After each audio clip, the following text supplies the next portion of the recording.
जे मास समस्त को जुहार एटा आम मैंने फेर थे बाहरी सेवा फाउंडेशन आमर अभाव असुविधा थिबा लोक मानकर हेल्प करवार लई लोक को खाना देवार लई तो मुई सेवा फाउंडेशन समस्त मेम्बर मान को बहुत बहुत धन्यवाद जनाऊे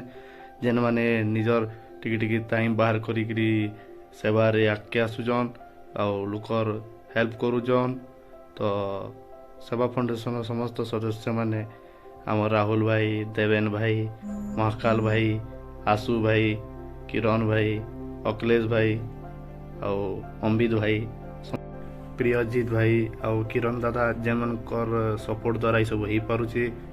सब सपोर्ट कले आगे भी आउ बहुत लोग हेल्प कर पारमा। थैंक यू सेवा फाउंडेशन।